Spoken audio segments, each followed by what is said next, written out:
नमस्कार दोस्तों, लक्ष्मी ट्यूटोरियल में स्वागत है आप सभी का। पर्यावरण पारिस्थितिकी से भारत एवं जलवायु परिवर्तन, इंडिया एंड क्लाइमेट चेंज, इस चैप्टर से कुछ और प्रश्नों को मैंने तैयार किया है। बहुत ही ज्यादा इम्पोर्टेंट है, तो चलिए शुरू करते हैं।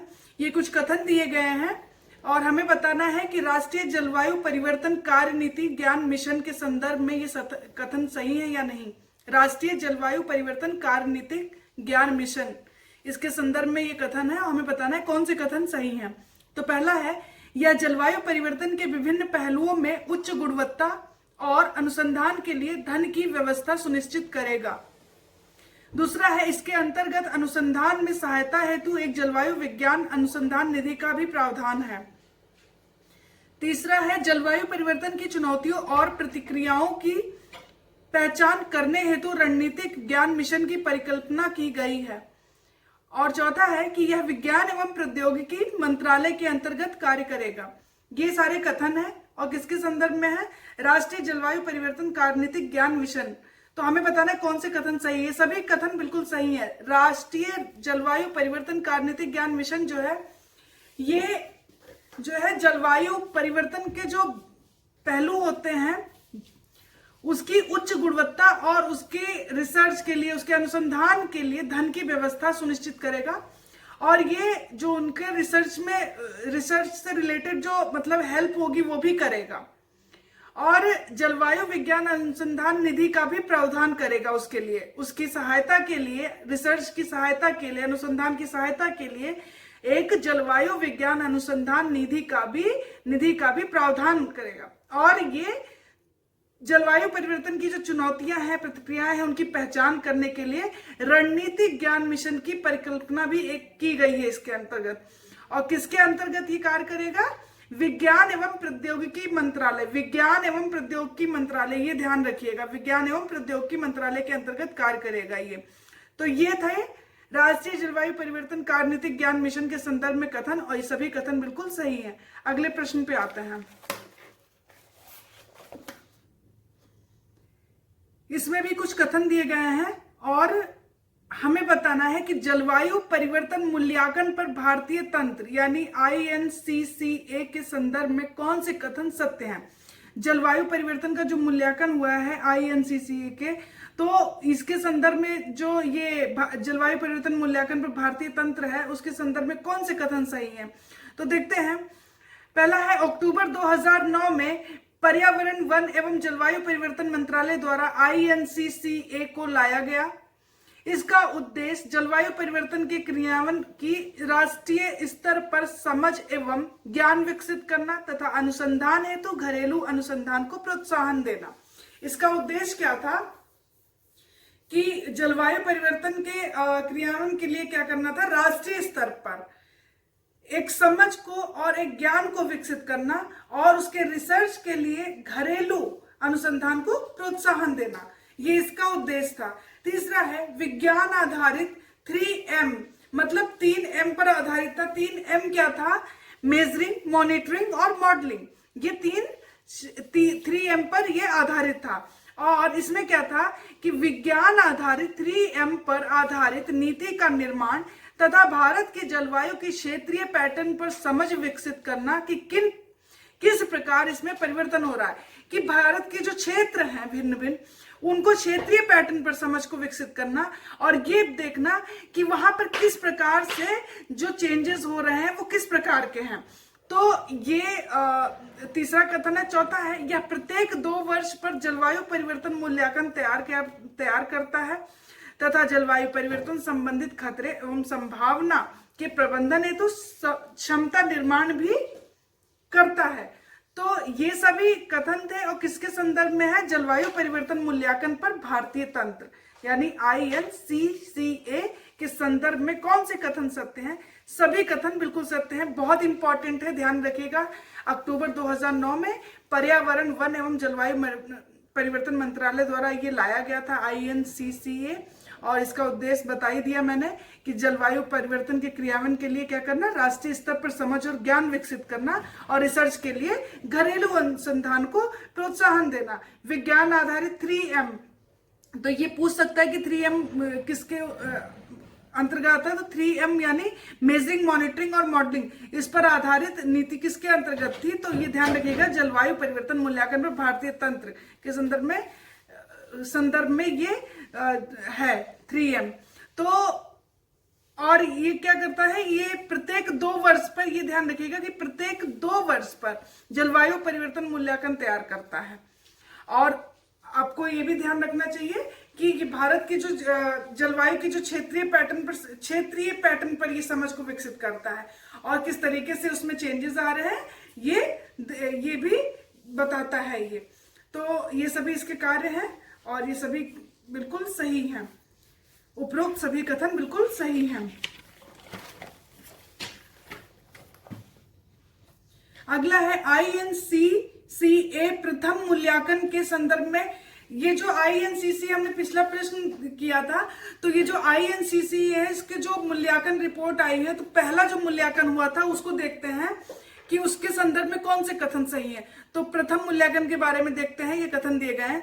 इसने वर्ष 2007 में भारत हेतु हरित गृह गैसों यानी ग्रीन हाउस गैसों की विस्तृत सूची तैयार की तथा प्रथम मूल्यांकन रिपोर्ट 11 मई 2010 को प्रकाशित की। तो इसकी जो प्रथम मूल्यांकन रिपोर्ट थी वो कब आई थी? 2007 में इसने क्या किया था कि ग्रीन हाउस गैसों की सूची तैयार की थी, और इस रिपोर्ट को जो इसने प्रकाशित किया था वो 2010 में 11 मई 2010 को किया था। ये पहला कथन है। दूसरा है, भारत इस तरह की रिपोर्ट को प्रकाशित करने वाला प्रथम नॉन एनेक्स 1 यानी विकासशील देश है। ये नॉन एनेक्स, एक एनेक्स होता है यानी जो विकसित होता है, और ये नॉन एनेक्स 1 यानी विकासशील देश बन गया भारत इस तरह की रिपोर्ट को प्रकाशित करने वाला। तीसरा है, ग्रीन हाउस गैस यानी जो है हरित गृह गैस उत्सर्जन में भारत 5वें स्थान पर था। उस वक्त भारत कौन से स्थान पे था? 5वें स्थान पे था ग्रीन हाउस गैस उत्सर्जन में, और जबकि चीन प्रथम और यूरोपीय यूनियन दूसरे स्थान पर थे।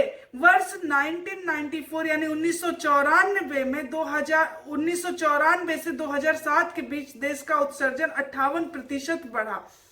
भारत उस वक्त का, जब इसकी रिपोर्ट आई थी प्रथम मूल्यांकन INCCA की, तो ये रिपोर्ट 2007 में इसने सूची तैयार की थी और प्रकाशित किया था इसने 2010 में। तो ये 2010 में ही बोल रहा है कि जो भारत है वो 5वें स्थान पे था ग्रीन हाउस गैस उत्सर्जन में, और उस वक्त जो 1994 से 2007 के बीच जो मतलब ये मेजर किया गया, तो वो 58% था भारत का उत्सर्जन। कितना था? 58%।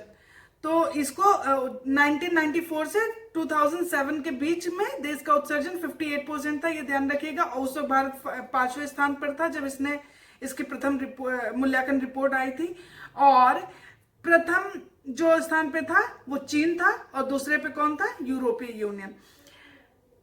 अगला कथन है, ऊर्जा उद्योग, कृषि अपशिष्ट और भूमि उपयोग परिवर्तन एवं वानिकी LULUCF मूल्यांकन में सम्मिलित विभिन्न क्षेत्र हैं। तो इसमें इसने क्या किया था कि ऊर्जा उद्योग, कृषि अपशिष्ट और भूमि उपयोग परिवर्तन और वानिकी यानी लुलुफ मूल्यांकन में सम्मिलित विभिन्न क्षेत्र हैं। तो कई बार पूछ लेगा कि ये क्या है लुलुफ, LULUCF। तो ये जो INCCA का प्रथम मूल्यांकन रिपोर्ट आया था, तो उसी से संबंधित ये भी था कि इन क्षेत्रों को, इसमें क्षेत्र दिए गए थे, और वो ये ऊर्जा उद्योग और कृषि अपशिष्ट और भूमि उपयोग परिवर्तन, वानिकी, ये सब मूल्यांकन से, ये सारे मूल्यांकन इसमें सम्मिलित थे लुलुफ में। और ये सभी कथन बिल्कुल सही है। लुलुफ क्या है? इसमें इंक्लूड्स क्या है? Green house gas emissions and removals from changes in forest land, cropland, grassland, wetland, settlement and combustion of fuel wood in forests। ये सब इसमें इंक्लूड थे। क्या क्या? Green house gas emissions, removals from changes in forest land, cropland, grassland, wetland, settlement and combustion of fuel would in forest. तो ये लुलुफ था, इसी के अंतर्गत इसमें ये सारे सम्मिलित थे, और ये सभी बिल्कुल सही कथन है। तो INCCA का जो प्रथम मूल्यांकन था वो 2007 में सूची तैयार किया, 2010 में इसने प्रकाशित किया, और उस जब इसने इस तरह का रिपोर्ट प्रकाशित करने वाला भारत पहला नॉन एनेक्स देश बन गया। उस वक्त जो उत्सर्जन था दर थी वो कितनी थी, 58% बढ़ा हुआ था। 1994 से 2007 तक के बीच का इसने किया था। और ग्रीन हाउस गैस उत्सर्जन में भारत 5th स्थान पे था, पहले पे चाइना था और दूसरे पे यूरोपीय यूनियन। ऊर्जा उद्योग, कृषि अपशिष्ट, भूमि उपयोग परिवर्तन, वानिकी मूल्यांकन सम्मिलित है। इसको शॉर्ट में बोले तो लुलुफ, LULUCF। तो ये सभी कथन बिल्कुल सही है। अगले प्रश्न पे आते हैं अब हम। दूसरा है INCCA की द्वितीय मूल्यांकन जलवायु परिवर्तन एवं भारत 4x4 मूल्यांकन के संदर्भ में निम्नलिखित कथनों पर विचार कीजिए। जो इसकी द्वितीय मूल्यांकन रिपोर्ट आई थी INCCA की, तो इसमें क्या था, जलवायु परिवर्तन एवं भारत, और 4x4 मूल्यांकन किया था। तो ये 4x4 क्या है, तो ये INCCA द्वितीय मूल्यांकन रिपोर्ट में ही ये 4x4। तो देखते हैं ये क्या है, इसके संदर्भ में ये जो कथन दिए गए। पहला है 4x4 मूल्यांकन में 4 मुख्य क्षेत्रों जैसे कृषि, जल पारितंत्र और जैव विविधता एवं स्वास्थ्य, ये इसमें सम्मिलित था। तो 4x4 मूल्यांकन में 4 मुख्य क्षेत्रों हेतु 4 जलवायु संवेदनशील क्षेत्रों में रहने वाले लोगों के आजीविका एवं संसाधनों पर 2030 में जलवायु परिवर्तन के द्वारा पड़ने वाले प्रभावों को बताया गया है। तो इसमें 4x4 का मतलब यह है कि 4 प्रमुख क्षेत्र हैं जिसमें जलवायु संवेदनशील, वो क्षेत्र कौन से हैं, जलवायु संवेदनशील क्षेत्र हैं जहां पर रहने वाले लोगों की जो आजीविका और संसाधन है, वो 2030 में जलवायु परिवर्तन के द्वारा पड़ने वाले जो प्रभाव हैं उनको बताया गया था इसमें। दूसरा है 4x4 मूल्यांकन 4 प्रदेश और 4 क्षेत्रों को संबोधित करता है। इनमें क्षेत्रीय जलवायु मॉडल प्रिसाइज का प्रयोग हुआ है जो यूके द्वारा विकसित है। तो ये ध्यान रखिएगा, 4x4 मूल्यांकन जो है 4 प्रदेश और 4 क्षेत्रों को संबोधित करता है, और ये किस पे आधारित है, ये यूके द्वारा विकसित किया गया था 4x4, ये ध्यान रखिएगा। तीसरा है ये पहला मूल्यांकन है जो 2030 के लिए केंद्रित है, और ये पहला मूल्यांकन है INCCA का जो द्वितीय मूल्यांकन है, ये पहला ऐसा मूल्यांकन है जो 2030 पर केंद्रित है। अदरवाइज जितने भी इससे पहले के जो बाकी सभी हैं वो 2070 या उसके बाद की अवधि पर केंद्रित हैं। तो ये ध्यान रखिएगा कि इसका द्वितीय मूल्यांकन है INCCA का, वो 2030 पर केंद्रित है। अगला है कि 4x4 मूल्यांकन 2030 एक व्यापक राष्ट्रीय एवं राज्य स्तर पर प्रभाव मूल्यांकन है। ये सभी कथन है, और INCCA की जो द्वितीय मूल्यांकन जलवायु परिवर्तन एवं भारत 4x4 मूल्यांकन हुआ था उसके संदर्भ में जो ये कथन है ये सभी बिल्कुल सही है। 4x4 इंपॉर्टेंट है, ध्यान रखिएगा, ये 4 प्रदेशों और 4 क्षेत्रों को संबोधित करता है, और ये उन क्षेत्रों को जो 4 जलवायु संवेदनशील क्षेत्र है वहां पे रहने वाले लोगों की आजीविका और संसाधनों पर 2030 तक जो जलवायु परिवर्तन के द्वारा जो प्रभाव पड़ेंगे उस पर केंद्रित है। तो ये ध्यान रखिएगा। सेकंड मूल्यांकन के अनुसार क्या क्या बताया गया है कि समुद्री स्तर में 1.3 मिलीमीटर प्रतिवर्ष वृद्धि अनुमानित है। ये जो मूल्यांकन है INCCA का जो द्वितीय मूल्यांकन है, इसमें यह भी बोला गया है कि समुद्र स्तर जो है उसमें 1.3 मिलीमीटर प्रतिवर्ष वृद्धि अनुमानित है। ये भी इसने अनुमान लगाया है। अगला देखते हैं, निम्नलिखित में से सत्य कथन का चयन करें। देखते हैं, मक्का एवं ज्वार के उत्पादन में 50% तक कमी की संभावना है। इन फसलों में C4 प्रकाश संश्लेषण तंत्र पाया जाता है, अतः इन्हें उच्च CO2 सांद्रता का लाभ नहीं मिलेगा। मक्का और ज्वार के उत्पादन में 50% की कमी आएगी, ये भी उसी की ही रिपोर्ट का INCCA के रिपोर्ट के अनुसार। तो इसमें ये बोला गया है कि ये जो कमी आएगी इसका कारण क्या है, क्योंकि ये जो फसल है मक्का और ज्वार, इन फसलों को C4 प्रकाश संश्लेषण तंत्र पाया जाता है और उच्च CO2 सांद्रता का लाभ इन्हें नहीं मिल पाएगा, इसीलिए इनके उत्पादन में कमी आएगी और ये कमी 50% तक होगी। दूसरा है जिन क्षेत्रों में वर्षा में वृद्धि की संभावना है वहां नारियल में 30% तक उत्पादन की वृद्धि की संभावना है। हालांकि कर्नाटक का दक्षिण पश्चिम भाग तथा महाराष्ट्र और तमिलनाडु के दक्षिण पश्चिमी भागों में 24% उत्पादन में कमी की संभावना है। तो ये दोनों कथन है और ये दोनों कथन बिल्कुल सही हैं। ये याद रखिएगा, मक्का और ज्वार ये दोनों C4 फसल है। ये फसल जो है C4 प्रकाश संश्लेषण तंत्र पाया जाता है इन फसलों में, और ये इनमें CO2 की सांद्रता की जरूरत होती है, और इनका लाभ ना मिलने की वजह से ही ये क्या होगा, इनमें कमी आएगी, और एक ज्यादा कमी आएगी, मतलब 50% बहुत ज्यादा हो गया, आधा मतलब पूरा आधा स्तर गिर जाएगा इनका पूरा।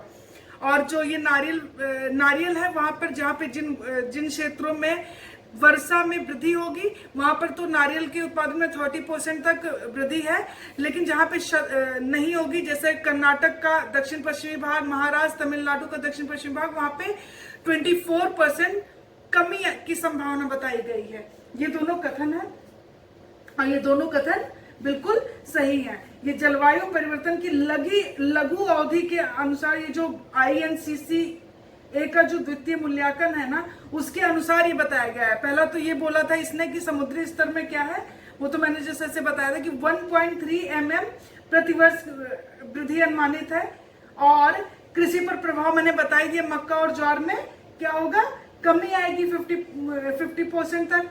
नारियल का बताया गया कि 30% तक वृद्धि होगी वहां जहां पे वर्षा जो है जहां पे वर्षा में वृद्धि होगी वहां पर होगी वृद्धि, अदरवाइज इसमें भी 24% तक कमी होगी। अब अगला देखते हैं हम, अगला प्रश्न है 21वीं शताब्दी में भारत में जलवायु परिवर्तन के पूर्वानुमान के संदर्भ में सत्य कथन है। 21वीं शताब्दी में जो पूर्वानुमान लगाया गया भारत में क्लाइमेट चेंज का, उसके संदर्भ में क्या कथन सही है।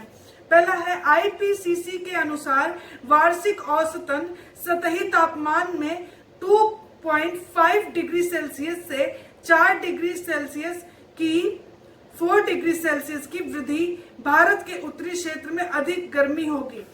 मतलब IPCC के अनुसार क्या होगा, वार्षिक औसतन जो सतही तापमान होगा उसमें 2.5 डिग्री सेल्सियस से 4.4 डिग्री सेल्सियस की वृद्धि होगी, और ये इसकी वजह से भारत का जो उत्तरी क्षेत्र है वहां पर अधिक गर्मी होगी। दूसरा कथन है IPCC के अनुसार ग्रीष्मकालीन मानसून की तीव्रता 2040 से बढ़ सकती है और वर्ष 2100 तक 10% बढ़ सकती है।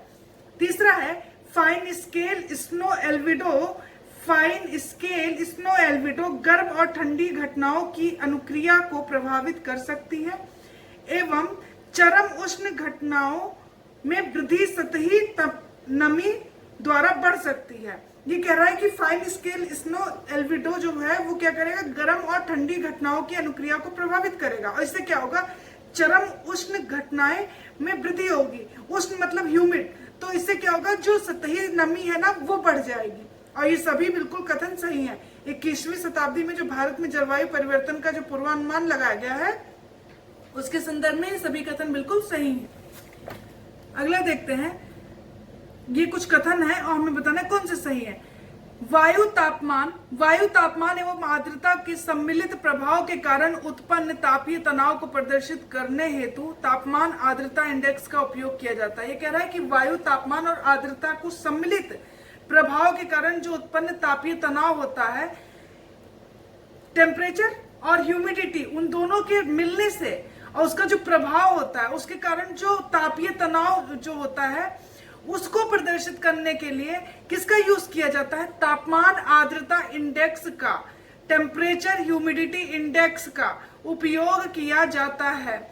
अगर टेम्परेचर ह्यूमिडिटी इंडेक्स 75 से ज्यादा है तो यह 75 से ज्यादा है, मोर देन 75 है तो उच्च उत्पादकता वाले संकरण पशुओं के दुग्ध उत्पादन को प्रभावित करता है। ये कह रहा है कि अगर ये जो तापमान आर्द्रता इंडेक्स है अगर ये मोर देन 75 है तो ये क्या करेगा, उच्च उत्पादकता और संकरण वाले पशु जो होंगे तो उनका जो दुग्ध उत्पादन, जो उनसे दूध का उत्पादन होता है उसे प्रभावित करेगा। दूसरा है भारत का वर्तमान विश्लेषण संकेत करता है कि भारत के 85% से अधिक स्थानों का THI यानी temperature humidity index more than 75 है। अगला कथन है अगर temperature humidity index more than 80 है तो यह बुरी तरीके से जानवरों के स्वास्थ्य और उत्पादकता को प्रभावित करता है। ये सभी कथन है, हमें बताना है कौन से कथन सही है। सभी कथन बिल्कुल सही हैं।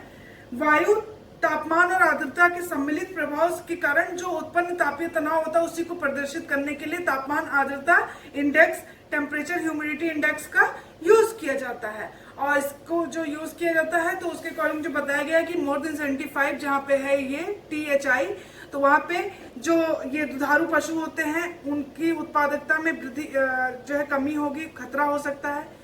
भारत का जो विश्लेषण किया गया तो ये संकेत करता है कि भारत में 85% से अधिक स्थानों पर जो THI है मोर देन 75 ही है। जहां पे ये 80 पहुंचता है वहां पे इतनी बुरी स्थिति होती है कि जानवरों के स्वास्थ्य और उत्पादकता दोनों को ही ये प्रभावित करता है। ये सभी कथन बिल्कुल सही हैं। जलवायु परिवर्तन के लघु अवधि प्रभाव में जो INCCA का द्वितीय मूल्यांकन रिपोर्ट है वो बता दो। समुद्री स्तर में वृद्धि, कृषि पर प्रभाव जो बता दिया मैंने, पशुधन उत्पादकता बता ही दिया, तापीय तनाव, प्राकृतिक पारितंत्र और जैव विविधता पर प्रभाव और मानव स्वास्थ्य पर प्रभाव, ये बता दिया। तो अगले प्रश्न पे आते हैं हम।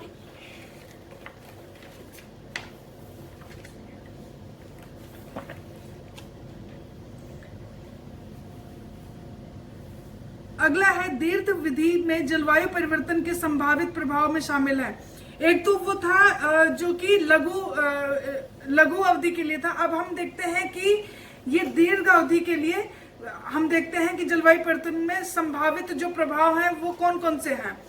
तो जो लॉन्ग टाइम के लिए रहेंगे तो देखते हैं जल संसाधनों पर प्रभाव। तो इसमें क्या होगा, जैसे तापमान, वृष्टि और आर्द्रता में परिवर्तन का जल की गुणवत्ता और मात्रा पर महत्वपूर्ण दीर्घकालिक प्रभाव हो सकता है। साबरमती और लूनी नदी बेसिन में बहाव में 2/3 से अधिक कमी अनुमानित है।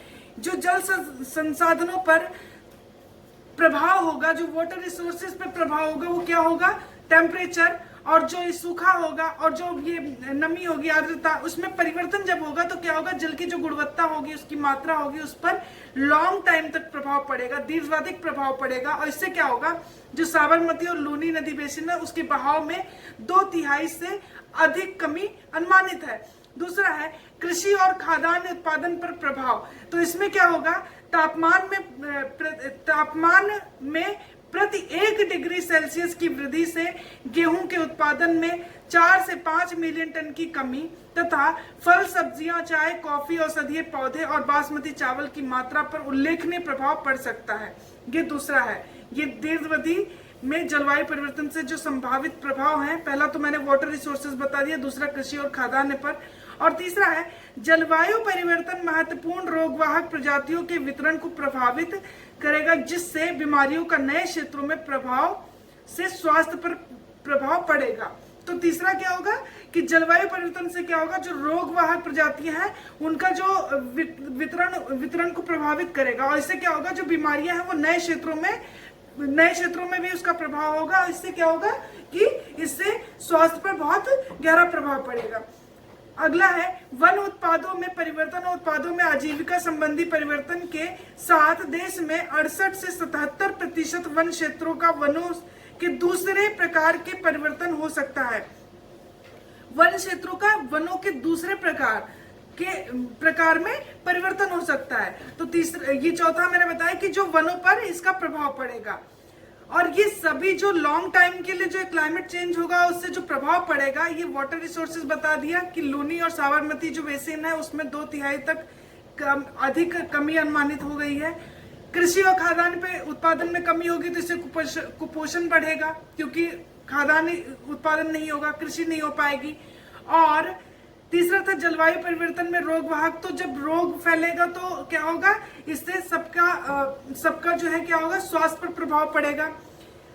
चौथा, वन उत्पादों में परिवर्तन होगा, तो वनों में जब उत्पादन होगा तो क्या होगा कि इससे तो इससे क्या होगा कि देश में 68 से 77% क्या होगा, जो वन क्षेत्र है वो दूसरे वनों में परिवर्तन हो सकता है। तो ये सभी लॉन्ग टाइम के लिए जो क्लाइमेट चेंज होगा ना, उससे जो प्रभाव हो सकता है, जो खतरे होंगे, वो बताया गया है और ये सभी कथन बिल्कुल सही हैं। तटीय क्षेत्रों पर भी इसका प्रभाव पड़ेगा और विषम घटनाओं के प्रति संवेदनशीलता में भी कमी आएगी। तो ये एक दीर्घावधि में जो जलवायु परिवर्तन से जो खतरे हैं वो बताए गए हैं कि वाटर रिसोर्सेज, एग्रीकल्चर और ये जो क्लाइमेट चेंज से क्या होगा, ये जो क्या नाम है, ये वन उत्पाद है, इनमें कमी जो आएगी। तो ये सभी उसको मतलब सब जगह जो इसका इम्पैक्ट पड़ेगा वो बहुत ही गलत होगा, बहुत ही नकारात्मक होगा। तो ये हमने देख लिया दीर्घावधि में जलवायु परिवर्तन के संभावित प्रभाव, और ये सभी इसमें शामिल है। आज के लिए इतना ही। अगर आपको वीडियो अच्छा लगता है तो प्लीज लाइक और सब्सक्राइब करें।